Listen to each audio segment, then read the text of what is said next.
Yang Mulia Sekretaris Jenderal AIPA, Dr. Cem Widya, yang terhormat Ketua BKSAP DPR RI, Dr. Syahrul Aidi Ma'azat, yang terhormat para Ketua Delegasi anggota AIPA, para delegasi yang terhormat hadirin sekalian. Assalamualaikum warahmatullahi wabarakatuh.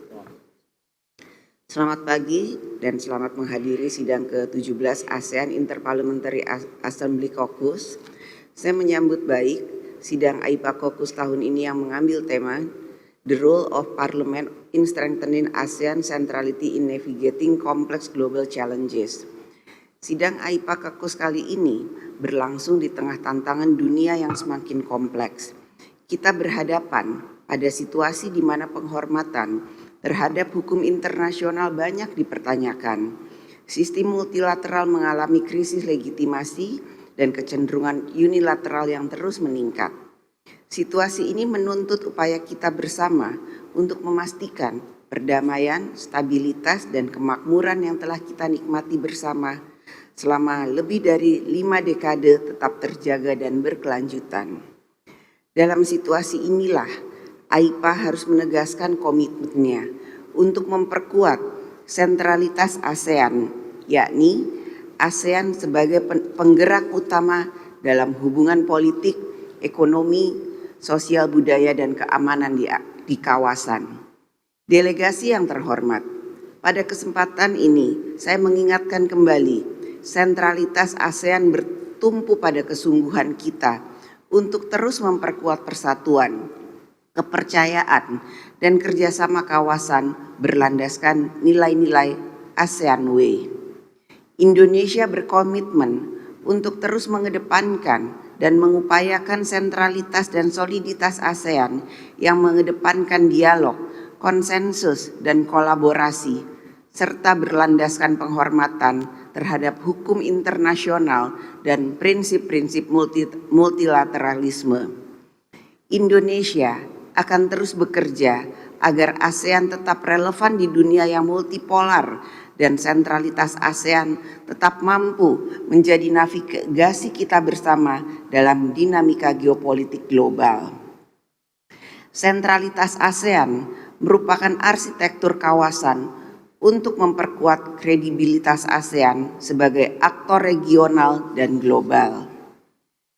Delegasi yang terhormat, Parlemen memainkan peran penting dalam upaya bersama menjaga dan memperkuat sentralitas ASEAN. Parlemen adalah jembatan demokratis antara aspirasi rakyat dan arah kebijakan kawasan. Kita merupakan bagian yang integral dari sikap kolektif masyarakat ASEAN. Tema sidang kita hari ini sangat sejalan dengan visi komunitas ASEAN 2045. Terutama dengan visi ASEAN yang mampu memproyeksikan posisi bersama, merespon tantangan global secara kolektif dan konstruktif. Pertemuan dan dialog kita hari ini merupakan kontribusi penting bagi upaya mewujudkan ASEAN sebagai komunitas yang inklusif, tangguh, dan adaptif.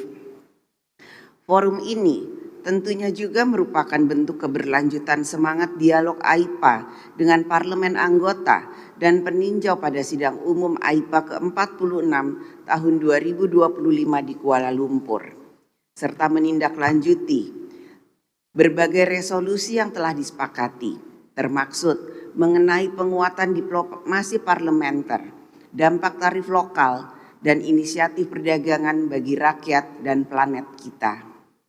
Delegasi yang terhormat, dialog kita hari ini akan mendalami 2 subtema penting. Pertama, penguatan tata kelola perdamaian yang inklusif, mencangkup dimensi ekonomi, sosial, dan lingkungan, serta peran perempuan dan pemuda sebagai fondasi bagi ketahanan dan stabilitas kawasan yang dipimpin oleh ASEAN. Kedua, kontribusi AIPA dalam menghadapi perubahan iklim, termaksud pengembangan ekonomi biru dan ekonomi hijau sebagai wujud komitmen ASEAN untuk merancang solusi, menetapkan prioritas, dan memimpin agenda pembangunan berkelanjutan sesuai dengan kepentingan kawasan. Kedua isu ini bukan sekedar wacana, melainkan tanggung jawab legislatif yang harus diterjemahkan ke dalam regulasi dan pengawasan yang nyata di masing-masing negara. Delegasi yang terhormat, dialog AIPA Kokus tahun ini juga menjadi momentum istimewa karena bertepatan dengan peringatan 50 tahun Treaty of Amity and Cooperation in Southeast Asia. Perdamaian, stabilitas, dan kemakmuran yang telah kita nikmati bersama merupakan hasil dari upaya bersama kita untuk membangun kawasan yang inklusif. ASEAN Way telah menjadi kekuatan utama yang menopang sentralitas ASEAN dan menjaga stabilitas kawasan. Nilai-nilai tersebut harus terus kita perkuat dan wariskan kepada generasi ASEAN berikutnya. Akhir kata, secara resmi saya membuka sidang AIPA Kokus ke-17 dan menunjuk Dr. Syahrul Aidi Ma'azat, Ketua BKSAP DPR RI sebagai Ketua Sidang. Saya ucapkan selamat bersidang dan mari kita jadikan AIPA Kokus ke-17 ini sebagai bukti nyata bahwa parlemen memiliki peran strategis dalam menjaga masa depan ASEAN yang stabil, damai, dan sejahtera. Terima kasih. Wassalamualaikum warahmatullahi wabarakatuh.